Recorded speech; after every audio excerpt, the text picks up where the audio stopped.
दोस्तों रतन India power की बात करें तो स्टॉक के अंदर एनएससी में तो अपर सर्किट लगा है, लेकिन बीएससी में इस समय सर्किट खुला हुआ है। यहाँ पे कुछ प्रॉफिट बुकिंग भी हो रही है और क्यों ना हो, 9 रुपये का स्टॉक 19 रुपये तक पहुँच गया और वो भी एक महीने में। बहुत ही ज़बरदस्त रिटर्न दिया है, लगातार दौड़ रहा है। अब आगे की क्या संभावना है? क्या इस समय प्रॉफिट बुक करके निकल जाना चाहिए या अभी भी इसमें खरीदारी की संभावना बन रही है? तो यहाँ पे बड़े फंड हाउस का रुझान स्टॉक को लेकर कैसा, उसको समझने की कोशिश करेंगे उन बड़ी डील के माध्यम से।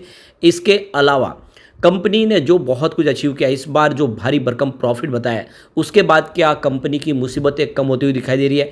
क्या एनसीएलटी की पूरी प्रक्रिया से बाहर निकल के ये कंपनी कमाल कर सकती है? वैसे प्रमोटर की तरफ से जो बड़ा बयान निकल कर आया है कि कंपनी ग्रीन एनर्जी के सोर्सेज में भी आगे जाके बिजनेस अपना बढ़ाने जा रही है, क्योंकि उनके पास जैसे जैसे अभी कैश फ्लो होगा उसका इस्तेमाल वो ग्रीन एनर्जी के बिजनेस में आगे बढ़ने में करेंगे। तो क्या ये कंपनी में एक बड़ा मल्टीबैगर बनने जा रही है? जानने की कोशिश करेंगे इस वीडियो के माध्यम से।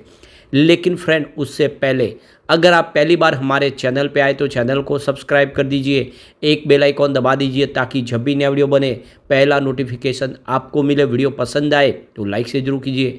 चलो फ्रेंड्स, वीडियो स्टार्ट करते हैं। मैं हूँ आपका दोस्त SP दवे और हमारे अपने चैनल ऑनलाइन कमाई में आपका बहुत बहुत स्वागत है। तो अभी लगभग 3 सवा 3 का टाइम है, बाजार क्लोज होने में 15-20 मिनट बाकी है। स्टॉक की शुरुआत काफ़ी शानदार रही 19.10 पर। कल की क्लोजिंग 18.25 के आसपास थी, यानी तेजी के साथ शुरुआत हुई और 19.15 का अपर सर्किट है। लेकिन इंट्राडे में इसने 17.40 का लो भी बनाया, तो स्टॉक के अंदर गिरावट भी हुई। ये खास आपको ध्यान रखना है कि प्रॉफिट बुकिंग यहाँ पे शुरू हो चुकी है। अगर ये प्रॉफिट बुकिंग और ज़्यादा होती है तो फिर लोअर सर्किट भी लग सकता है, इसका आपको खास ध्यान रखना है। और ऐसे में शॉर्ट टर्म इन्वेस्टर के लिए अभी एक सोचने का वक्त आ गया है कि क्या उन्हें प्रॉफिट बुक करना चाहिए। अभी इस समय 19.15 के आसपास स्टॉक है, 5% का अपर सर्किट लगा है एनएससी में, लेकिन बीएससी में सर्किट खुला हुआ है, वहाँ पे ट्रेडिंग हो रही है और काफ़ी ज़बरदस्त वॉल्यूम हुआ आज। वैसे 17.40 इंट्राडे का लो, लेकिन हाई 19.15 का, जो बिल्कुल एक फ्रेश हाई बन गई है। 52 वीक का एक नया हाई इसने बना दिया है। 3 रुपये से स्टॉक ने दौड़ना शुरू किया। 52 वीक का जो लो है उस हिसाब से 19 रुपये हो चुका है, बड़ा मल्टीबैगर साबित हुआ है। अभी फिलहाल 45 की ऑल टाइम हाई है, उस हिसाब से स्टॉक काफ़ी नीचे है। वॉल्यूम आज बहुत ज़बरदस्त बढ़ा है, क्योंकि आज मौका मिला, आज सर्किट खुला था, इस वजह से वॉल्यूम में वृद्धि हुई है। तो पिछले एक महीने पहले इसका 11 करोड़ का वॉल्यूम था, 8 करोड़ की डिलीवरी उठाएगी। 1 वीक पहले 8 करोड़ का पूरा पूरा डिलीवरी बेस काम हुआ। इसके पीछे वजह है कि SM लिस्ट स्टेज 4 में आने की वजह से इंट्राडे ट्रेडिंग बंद हो चुकी है। और देख सकते हो कि कल इसका 5 करोड़ का वॉल्यूम था डिलीवरी बेस, आज 18 करोड़ का डिलीवरी बेस काम हुआ। यानी बड़े फंड हाउस ने जम के यहाँ पे प्रॉफिट बुकिंग भी की है आज, ये क्लियरली दिख रहा है। बहुत ज़बरदस्त वॉल्यूम में वृद्धि हुई है।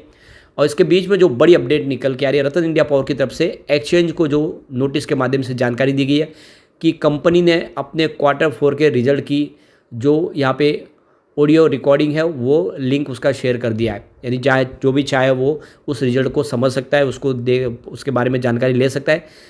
पूरे ईजीली तरीके से सारा का सारा डिटेल जानकारी शेयर कर दी गई, उसकी जानकारी एक्सचेंज को दी है। और अगर आप भी शेयर होल्डर, अगर आपको इसके ऑडियो रिकॉर्डिंग जाननी है तो आप लिंक ये जो दी हुई है उसको, उसमें आप जाके अपनी सारी की सारी जो भी डाउट है उसको क्लियर कर सकते हैं। कंपनी ने किस तरह से आगे का विजन रखा है, सारी जानकारी इसके माध्यम से मिल जाएगी। तो ये देख सकते हो कि रतन इंडिया की तरफ से एक्सचेंज, दोनों ही एक्सचेंज को नोटिस के माध्यम से ये जानकारी दी गई है। अब इसकी परफॉर्मेंस देखें तो ये बहुत बड़ा मल्टीबैगर साबित हुआ है, एकदम लगातार इसने बहुत ही बेहतर प्रदर्शन किया है। वैसे पिछले 5 सालों में इसने कोई खास तेज़ी नहीं बताई, सिर्फ 51% का इसने पॉजिटिव रिटर्न दिया है। 3 ईयर की बात करें तो 72% की इसने तेज़ी बताई है। लेकिन पिछले 1 साल में देखें तो 470% का इसने बम पर रिटर्न दिया, लोगों को मालामाल कर दिया है। और 6 मंथ का रिटर्न देखें तो 105% के आसपास है। पिछले 3 महीने के रिटर्न की बात करें तो वो 81% के आसपास है। लेकिन जो सबसे शानदार रिटर्न है वो पिछले 1 महीने का है, 98% का पॉजिटिव रिटर्न, यानी इन्वेस्टमेंट आपका डबल हुआ पिछले 1 महीने में। 1 वीक की बात करें तो 26% का ज़बरदस्त रिटर्न दे दिया है। काफ़ी शानदार तरीके से स्टॉक डाउन है, 1 डे के हिसाब से 5% की दीजिए। ओवरऑल ये देखें तो स्टॉक काफ़ी ज़बरदस्त प्रदर्शन करने में कामयाब रहा है। तो 9 रुपये का शेयर 20 रुपये डबल हो चुका है, काफ़ी ज़बरदस्त प्रदर्शन कर चुका है। यहाँ पे आप देख सकते हो 2 मई को शेयर की जो प्राइस थी वो 9 रुपये के आसपास है, यानी इसी महीने के अंदर 9 रुपये का शेयर 19 रुपये तक पहुँच चुका है। और इसके पीछे वजह इसका रिजल्ट जो काफ़ी शानदार रहा, और इस रिजल्ट के बाद माहौल पूरा बदला है। अब आप देख रतन इंडिया पावर ने जो इस बार अपना जो कंपनी ने प्रॉफिट बताया वो 10,665.75 करोड़ के आसपास बताया। तो पिछले साल सेम क्वार्टर में 483.19 करोड़ का लॉस था, तो बड़े लॉस से कंपनी प्रॉफिट में आई। तो ये जो प्रॉफिट है ये अदर इनकम से आया है, यानी कंपनी की जो कोई बड़ी एसेट उन्होंने बेची है उस एसेट का पैसा मिला जिससे इनका प्रॉफिट में वृद्धि हुई है। लेकिन ओवरऑल देखा जाता है प्रॉफिट, और प्रॉफिट हुआ है तो इससे पूरा माहौल बदला है। अब यहाँ पे इनकम की बात करें तो 988.64 करोड़ के आसपास रही है, तो जो पिछले साल थी इस बार बढ़ के वो 995.73 करोड़ के आसपास हुई, तो कंपनी की इनकम भी बढ़ी है।